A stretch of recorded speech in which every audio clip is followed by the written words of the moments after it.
there's some, or if you have questions specifically on meditation, on the technology of meditation, we're going to talk about that too. But I'm not going to go into a long lecture on the technology because that's just going to be really, really time consuming. But if you have questions about specific aspects, that's going to be all right. So,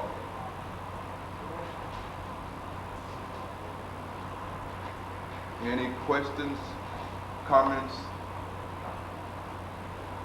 on anything said thus far about the foundation, the kind of psychological foundation that must be in place for meditation? Yes, Sandra? In our effort to look at our relationship, what kind of questions should we be asking ourselves? When we take this exercise, when we do this exercise, Yeah. but sometimes it's hard for me to focus on Yeah. what I'm supposed to focus on. I don't know what I'm doing. I'm Yes. just thinking, and I'm not thinking focused. The thing is that we're looking for, when we look into our relationships, what we're trying to see, as I said before, is get a glimpse of how we are in that relationship, how we are acting in that relationship. Is life flowing?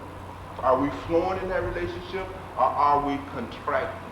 So the first question you can ask is, am I avoiding this relationship? Am I avoiding it? Or am I not? Just at that level alone, you will start beginning to see a lot of things, right? And it's a kind of moment-to-moment kind of looking that you're doing. Because first you have to be able to train enough of your intelligence and your awareness on yourself to feel when you contract. As I said before, the contraction is so automatic, you see, and so done so quickly in us that it happens, we don't even know it. But you can kind of feel how you are in relationships. Now, a lot of times you can kind of examine a kind of history of a relationship. For instance, let's say if you're married or you this or you that or whatever. Now you look and see, how do I really function in this relationship? Basically, you know, what is the real nature of my relationship with this person? Are they really a part of my strategy to try to achieve this kind of state of everlasting happiness? I mean, am I using them fundamentally as a means in order to induce my own gratification? You see, and you can begin, if you're honest about it, if we're truly honest about it, we can begin to get some glimpses out of that. You know, how fundamentally that we are in relationship to people, things, in terms of our goal of extracting gratification from it. Right? We can see how we might be shut down into that. We can also see how we react in that. Now, whenever somebody that you're in a relationship disagrees with you, how do you react? What goes on there? You know, look at that, see. You know, don't even try to condemn it in the initial stages, because it's not about condemnation. This is about just intelligently becoming aware of how I am in relationship with other people and other things. Brother gave an example of your car breakdown. Now look at that. That's a great insight. It tells you much about yourself, don't it? Right? Look at how are you with food. Look at that, you see. How are you with your sex life? Look at that. It tells you much. All of these give us insight. How am I at work, on the job? You get a lot of insight into yourself by looking at your relationship to your job and your work. Right, Ron? Right? Get a lot of insight. But when you look at these things here, you start getting insights into yourself. And fundamentally, you can begin to see, am I avoiding relationship? Am I withholding? Am I recoiling? Am I contracting? Am I resistant? Right? And in particular, you'll begin to see those fundamental tendencies that you know are going to retard and interfere with your relationship with with the teachings and the instructions that the Guru has given you. You'll begin to see what is it in you that causes you to miss your meditation.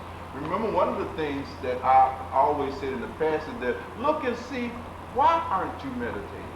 Why aren't you following the teachings? Why aren't you following the path? I mean, to look into all that. What is in you? What is going on in you? And when you look deeply, certainly one of the things that we'll begin to see that I'm avoiding change. So in addition to avoiding actually flowing in relationship, we're trying to avoid change. Now this is impossible, isn't it? I mean, you're going to change. Now you can change willingly or unwillingly, but you can't remain the same. It's impossible.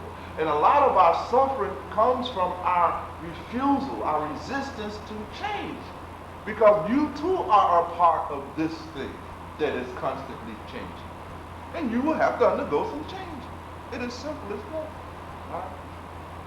Physically, mentally, emotionally, intellectually, all of these things. So sometimes, Sandra, we can look and see how we are avoiding having to change to the reality of the situation. Our avoiding to change, our refusal to change, causes us to not adapt to the reality of the situation that is before us. That is what is real. How it should be is totally unreal. Please make a note of that. Remember, we're constantly trying to adapt to how things should be. It should be is created strictly in your mind. This is how things is, and this needs to be adapted to. That is what I call relating. Right? That is what I call relating.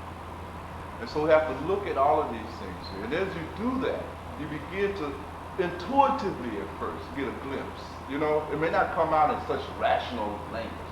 It doesn't need to. You just start getting a good deep insight, a kind of intuitive insight into it. And when that becomes deep, then you will begin to automatically be motivated on the path. You see. It won't be any struggle. Kabir Sahib, a great mystic poet, said that on the path we have to take and sever our own heads. We have to kill ourselves, metaphorically speaking, in the sense that we have to really deal with these tendencies ourselves. And that's why I say that it is a misunderstanding to think that the Guru is going to do it, you know, a book is going to. This is all our work that we have to do. Meditation proper in terms of techniques, it really consists of an activity by which we are able to create some quietness, some stillness in this mind, fundamentally. Because without a quiet mind, it's very hard to see. Now that's the kicker, isn't it? Right? It's hard to look because your mind is just, whoa. And so we sometimes are able to benefit from the meditation directly in the sense that we're training this mind how to get quiet enough so that we can see. Probably the greatest cause of our confusion is the chatter going on in the head. This mind is in such a flux that we can't see nothing through that. You see? Because we're looking through our minds. Are we not? We see through our minds. Right? Down through the body and all of these other things. But essentially the path is down through the mind, through the sensory system of perception, into the respective organs that are related to that system in the physical body, out into this, and then the reversal and the coming back of all that information. So we see through this mind. But if this mind is in flux, it becomes very hard to see. Yes, sister? Bhagwan, through meditation, once you get the clutteredness out and you come to a state of stillness, is that the pure happiness that you? It's the clarity.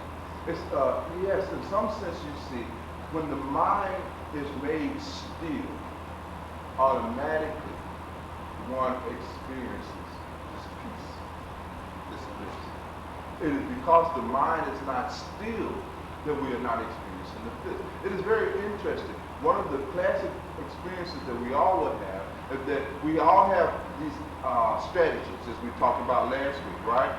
And very often we're successful in accomplishing the goals of that strategy. Like I get the money, I get the house, I get the wife, I get all of these things. And sometimes by a miracle, I get them all at the same time. So I got everything that I thought I needed to be happy, and I got them all at the same time, but still, something in you remains disturbed, missing, right? And that because your mind is still running anyhow. You see, the mind does not become still at all. And so the mind is what is really disturbing you. The mind and the motion and the activity of the mind is the foundation of all of our disturbances. We're disturbed not because we don't have money. We're just disturbed, period. You see my point? Whether you got money, don't have money, you will still be disturbed. And you can see that in people. With money, they disturbed. Are they not? Right? They dissatisfied. Are they not? Right? And you could get a wife and you will still be disturbed. You will be disturbed if you don't have a wife. Having a wife or not having a wife, or having a man or not having a man, is not the issue. The issue is that your mind is in a state of disturbance. So that means everything that you do will take on this quality of discomfort and disturbance. Is that clear? And meditation is the conscious and deliberate dissolving of that disturbance in the mind. And we do this first through the use of a mantra, right? And we use a mantra.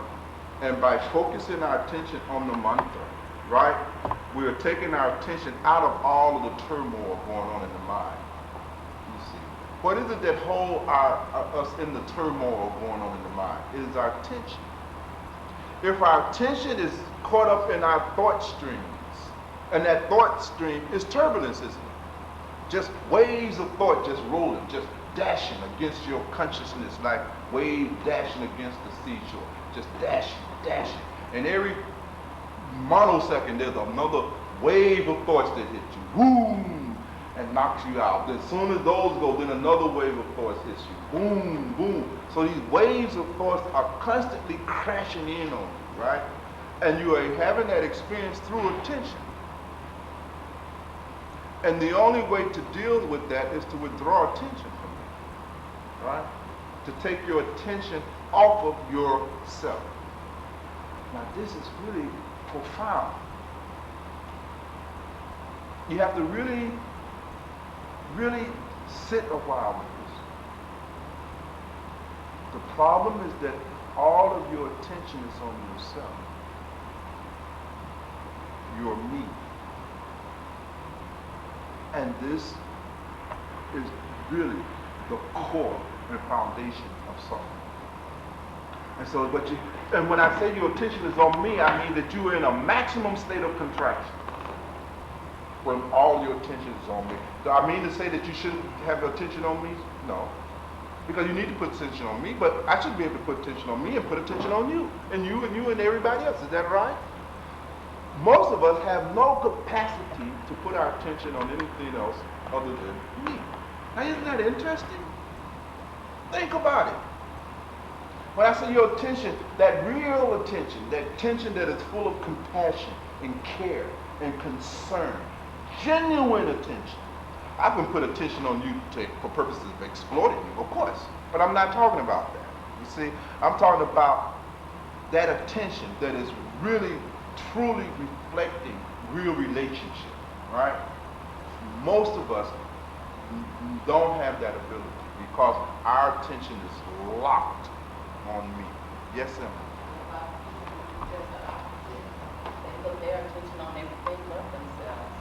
Actually, they're not doing the opposite. They're putting their attention on everything out there related to themselves. It's not in any So way it's really an illusion. It's certainly an illusion. They think that they got other people interested in heart. It's like the illusion of good intentions, right? Remember from the Course in Anger, right? They think that their attention is on this person for this person's benefit, but when you look real closely, all that is good intentions that has nothing but their own selfish agenda, right? I'm gonna help my kids really get through college. You know the whole thing. That's a hidden agenda, right? That is created just me to make myself look good. That's why I want them kids to go to college. You understand? It's a hidden agenda. It's still me, right? Again, everything, we're not in relationship. We're not relating. And remember, when you're not relating, you're not existence. Please make a note of that. You exist only to the extent that you relate. When you don't relate, you're dead, as Grady said. Literally. Technically, you are dead. You will feel dead. You do feel dead. This feeling of being dead is what we call suffering. Misery. Because all your attention on you. So when we meditate, by using a mantra as a device in consciousness, we're able to put our attention on the mantra and thereby take the attention off of me. And when we're able to move our attention onto the mantra or into the process of repeating the mantra, we forget about me. And this forgetting about me is experienced as happiness, bliss, peace. All that tension, stress, strain dissolves. Because who's unhappy? Who's unhappy? Me. No me, any unhappiness? In fact, no me, no happiness. It's an entirely different experience. We're limited with language now to paint the true picture, right? Point I want you to see, though, is that the whole function of meditation is the transcending of this contraction called me, this ego, this false sense of separation. Because separateness is an illusion. None of us are separate. You exist, therefore you are in relationship by definition. You're in relationship to the planet, you're in relationship to the environment, your immediate environment, to nature, to the birds, to the trees, to all the people, to your job, to everything. We are relationship. Right? So meditation, girls, then, is a process by which we are able to break this kind of crystallization that has occurred in us called ego and regain our dynamics, gain our relationships, gain our relationship nature, our unity, as they call it, right? With everything else, this oneness. The word yoga literally means to yoke back to. It means to be union with that which you've been separated from. And the first stage of that is done through the use of mantra. And that gets us to another level of concentration. Now there's so many tapes in the House of Rock where we've gone over in detail the dynamics of meditation, because it's a big, big, big, big subject. And I did not intend today to cover all of its nuances, but the library is full of talks where we have gone through the whole classical yoga system, through all of its limbs and stages and all of this stuff in great detail, you see. And so your task would be to secure those tapes from the wall and maybe review them. But here I'm just painting a broad picture of what ultimately goes on in the meditation. And the next part of the practice involves what we call listening to the sound, shubbing as we call it. You see? And by listening to a particular sound, we are able to raise our levels of identification very high. Is that the Om sound? It's not the Om sound, though Om is a mantra. See, there are certain sounds that can be made with the mouth. We call those Varnatmikna or Doom. These are just words that mean sound. There's a kind of sound you can make with your mouth, with your speech. And Om is one of those words of powers that you can make with your speech. Incidentally, all of the words that we make with speech are words of powers to some extent, because it is through our language, right? It is through speech that we impact on our environment, on other people, right? It's through speech, what the ancestors call good speech. Powerful speech is very important because it sets things into motion. People very often are responding to your speech. So if you don't know how to practice unity in speech, it's very unlikely that you will achieve unity in a relationship, right? Because speech is such an important component in that relationship.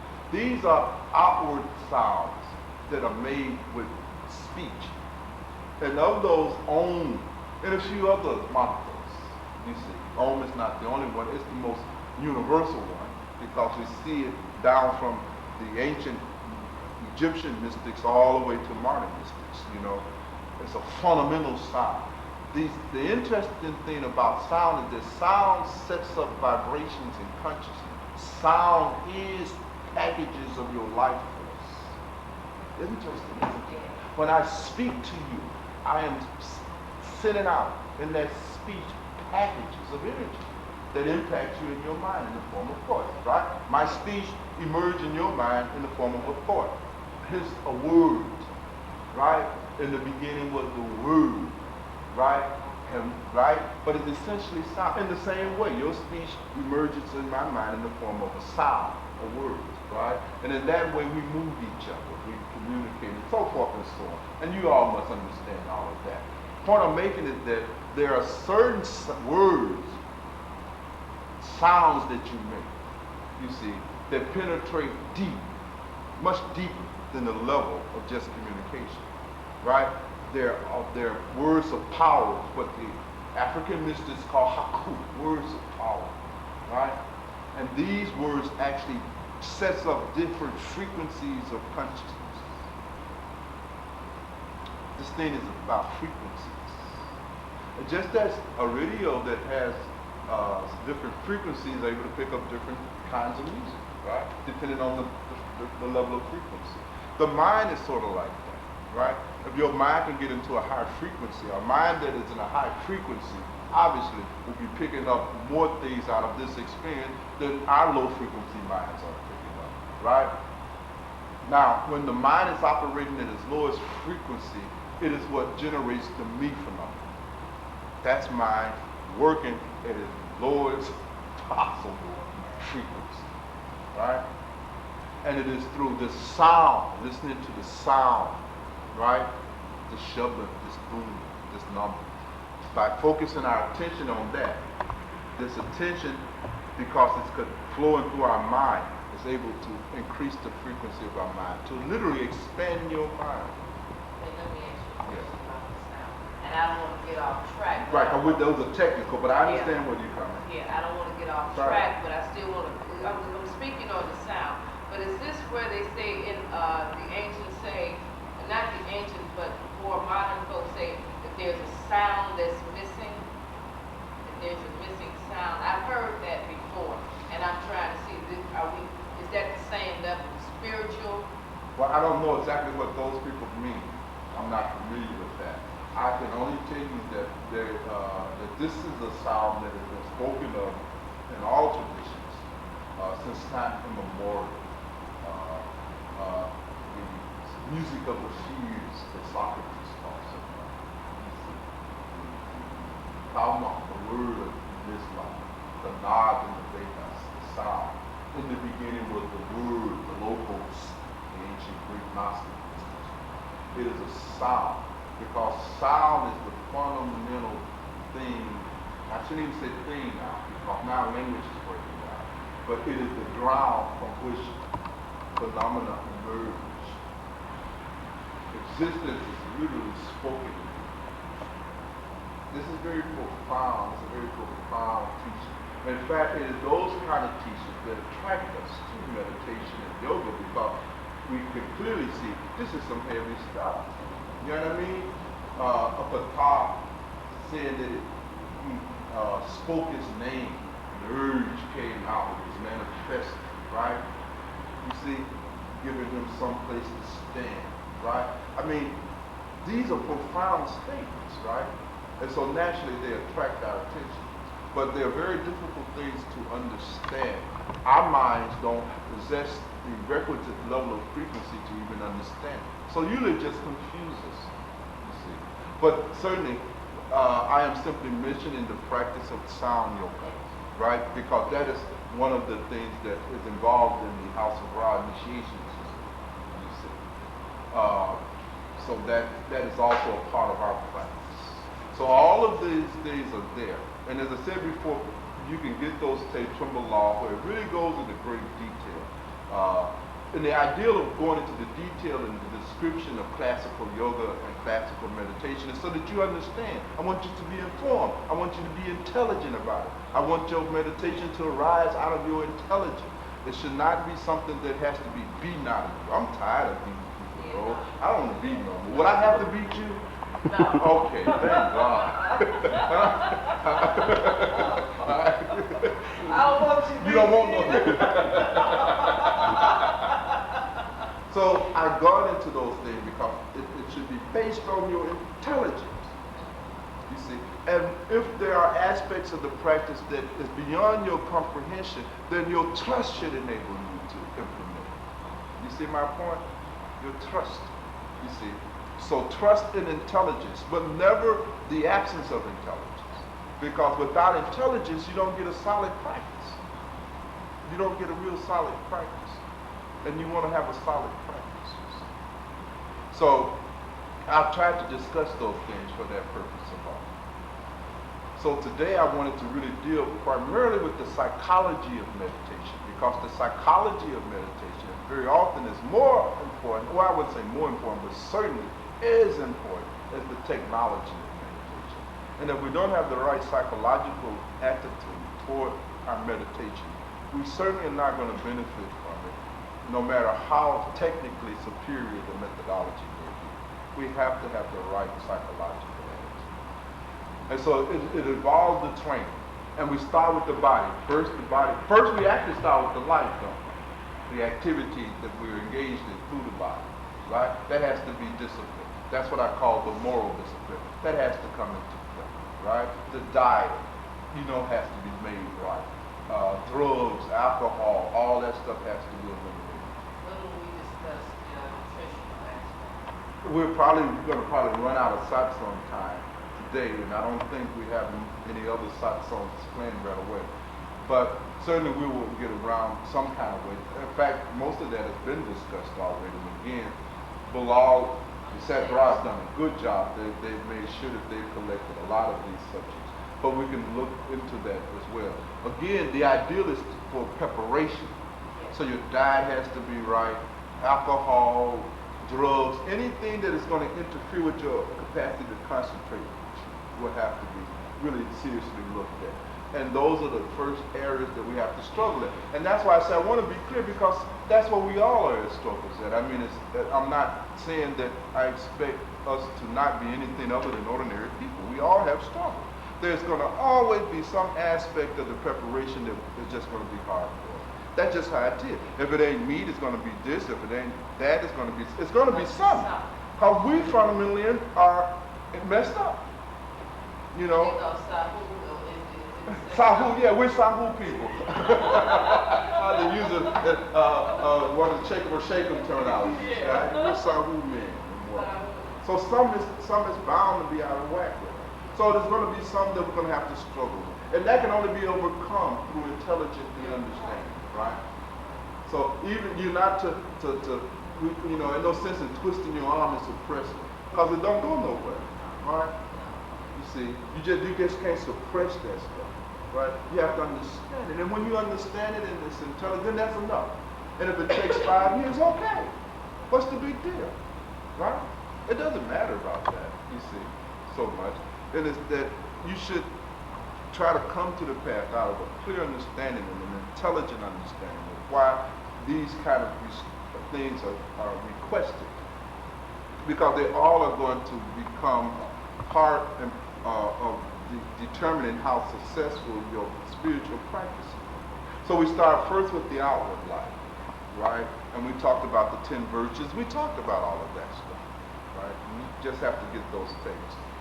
Then we move to the body, because now the body's got to be disciplined, right? Because you have to really see. Now it's hard to see when you're on the move, right? So the mystics, the masters have always said, most of us don't have the level of skill to meditate in motion. So we have to first become motionless, to become still and know God, right? And we have to still first the body, right? And so we have to discipline our bodies. That's another big problem. It's another stage on the path. You don't get this overnight, right? And many of us, we find that out the hard way. Because, you know, the legs hurt, the knees ache, and you have to work at this thing. And that takes a little while, right? But certainly we have to be able to drop body consciousness. And the only way to drop body consciousness is to first make this body, the easiest way to drop body consciousness is simply make the body be still. And when I said drop body consciousness, that means we're dropping that part of our concept of me that is a part of the contraction. You see my point? So we're knocking off the body first. Now we still got the basis of our me is still, you know, emotional, psychological, intellectual. We're gonna deal with that, but at least we got part of the physical part, right? It's not distracting us anymore, and so on and so forth. So it gets kind of hairy.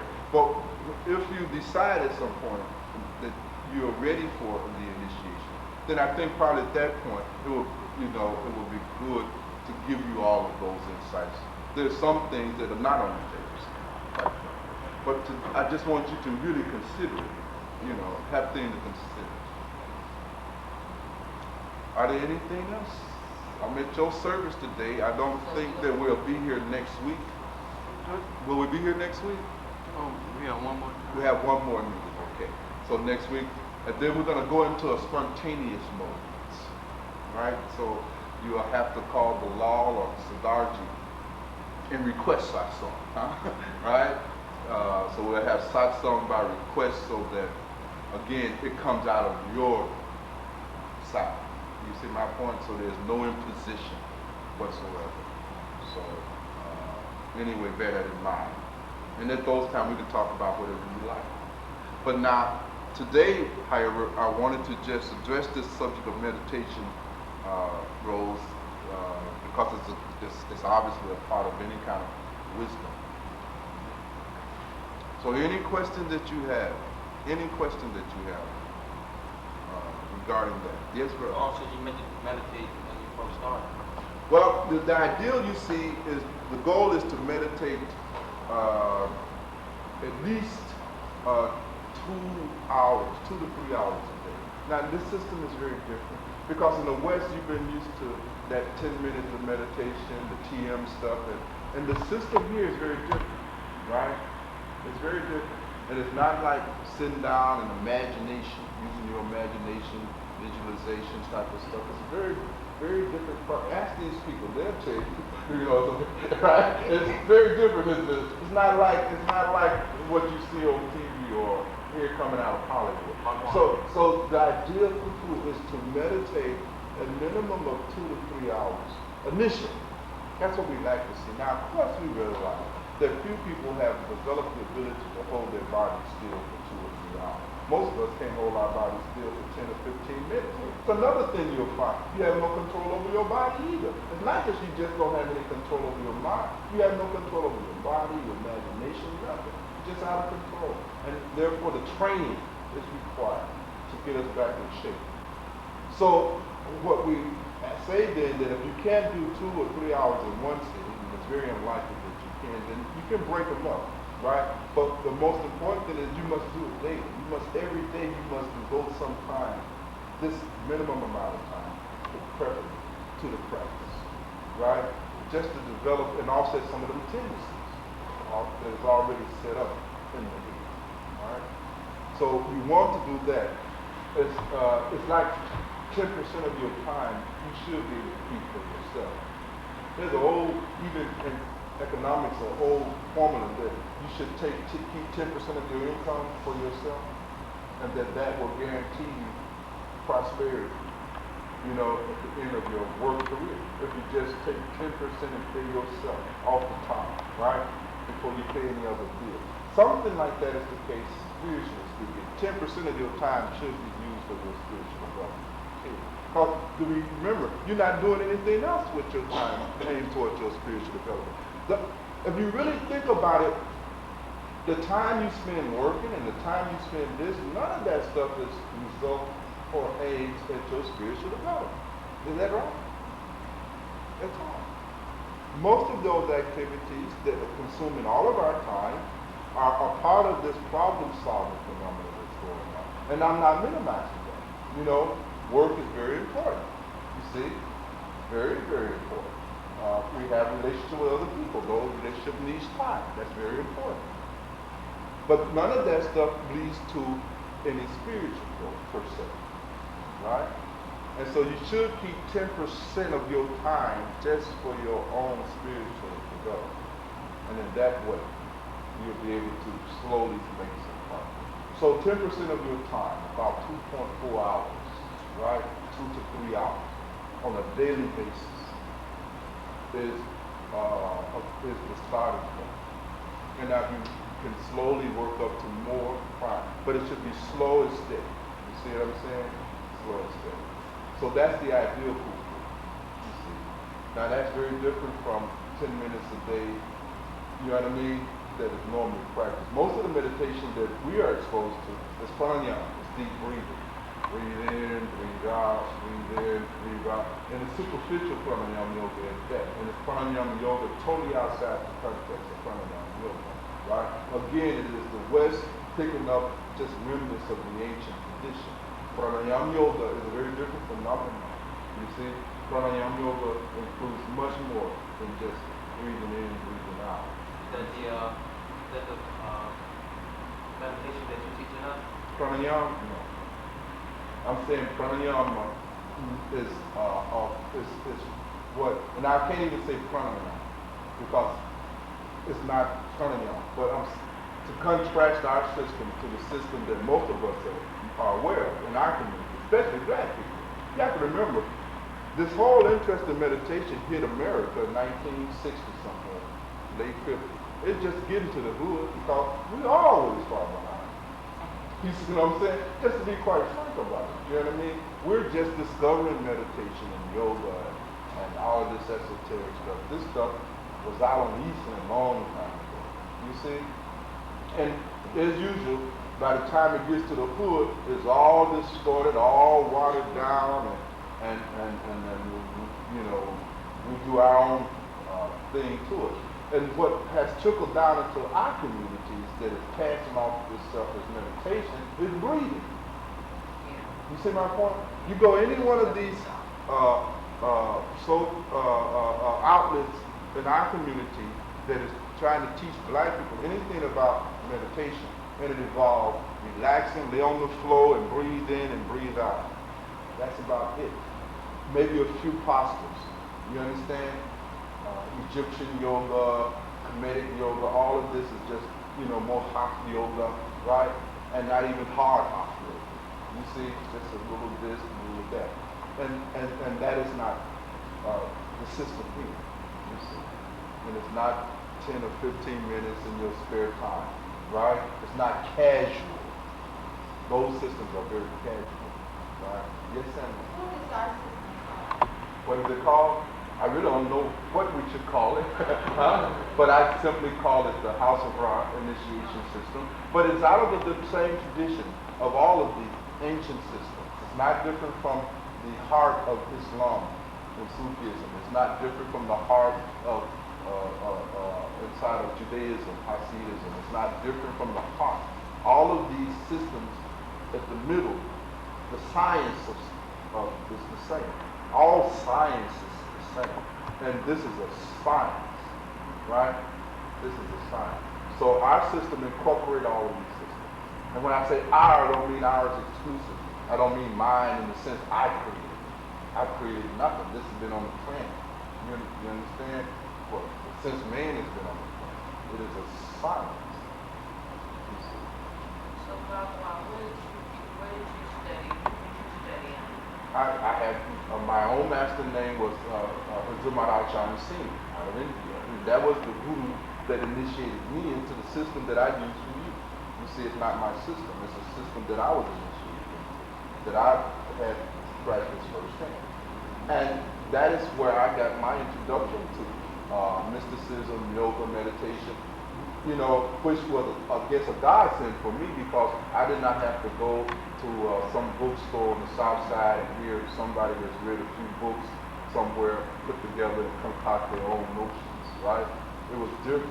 Having had the opportunity to go to India, I had an opportunity to see authentic yoga, real hot yogas, You know what I mean? And not these people that was on Channel 21, you know what I mean, playing opera and all this other stuff. Very different. I experienced it in this authentic context, or as authentic as I could find.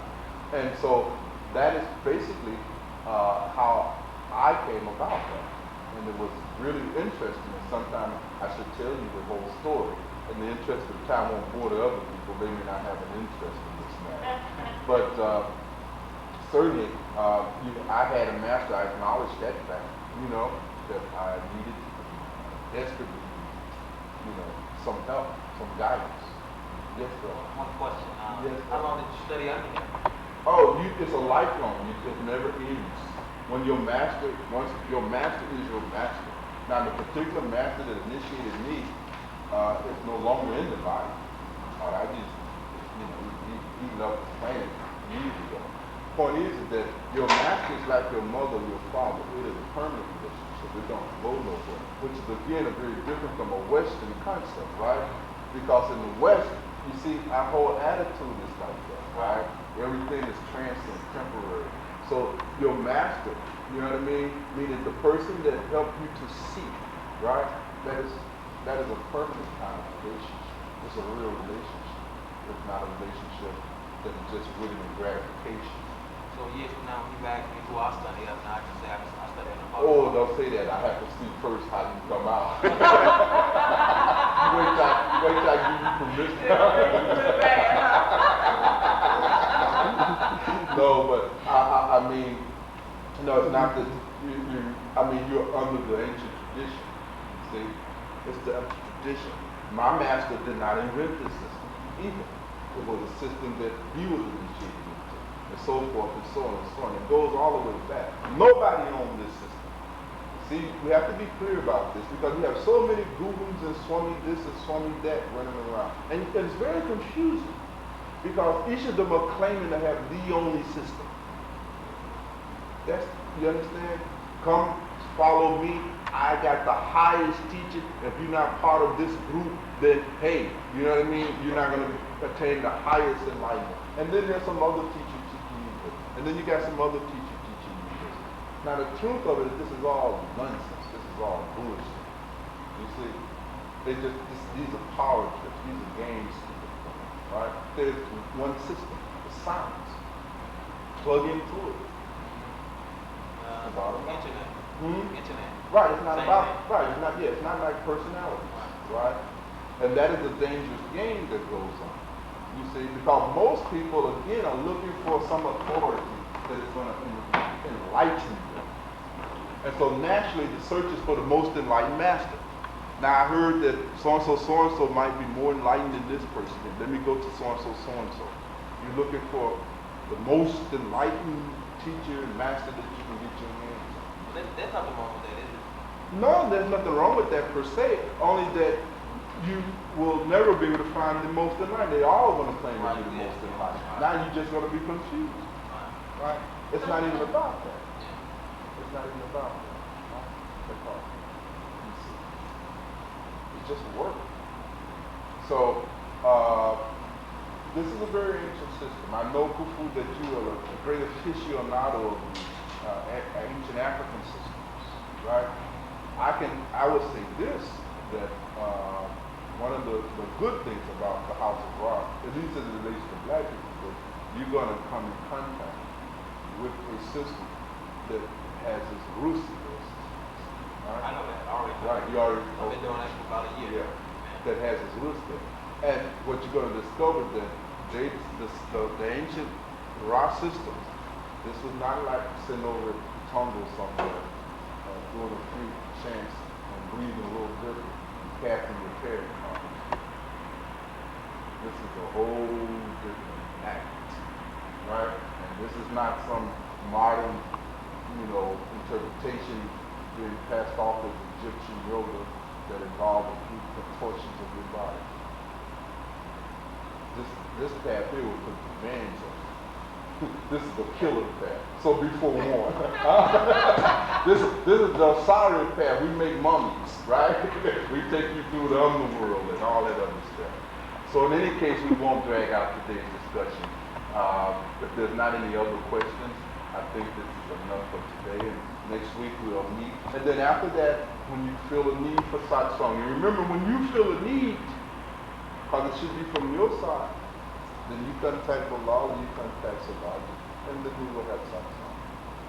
But I won't impose on you. You see, I have too much respect. June, I won't impose on you.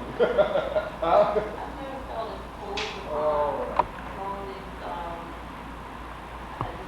being here, I just, wanted to be a part of it. Never in imposition. Oh, well, that's good. That's sweet of you. That's sweet of you. But that way we'll be spontaneous. That'll be fun. Let's meet us. Feels imposed No. upon us. I certainly don't. No? Yeah. So if we have initiated, so can we have it not only next Sunday, That give you but all. every Sunday from Yes, now on? I'm giving you all. I'm giving you all the Yeah. power. Now I'm giving you all the power now. The Yeah. power is in your hand. So you organize because satsang should go on. Because I could get wiped out tonight. Should that interfere with you? No. You gotta roll on. Right? You gotta roll. So you all call the satsang. And anything wrong with that? Nothing wrong with that. And we'll have satsang whenever you feel the need for satsang. And we can go any place, right? We should eat pizza, restaurants here, so that's all. Come to my house and say, We'll come to your house, right, Rose? Rose? Huh? We go to Rose's house and have satsang, huh? Yeah. So you all call that, and you work it out with the law and things of that nature. But in the future, I must tell you that I would like to reserve most of my time just for those who are initiated in working with themselves. Because really, that's what it's all about. That's what it's all about. There is for those who are still at a level of curiosity, nothing wrong with that. But we cannot just remain in that posture where we're accommodating the curiosities. We should have something that accommodates curiosity.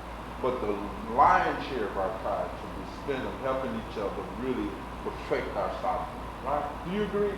Yeah. Where we're working on ourselves and trying to see ourselves and doing our meditation and encouraging each other to do meditation and all. That's what we should really focus the lion's share of our time. So I wanted a part that becomes non-public. Truly happy. Truly underground. Truly secret. Truly mysterious. Truly. So what will emerge eventually is a full-fledged mystery system where the public won't even find us at all. If you must know where I'm going underground. We've emerged, the teaching has been given, and now we go underground. This is how it's always been, Rose. What can I say? Yes. You just catching us before we lower the hatch.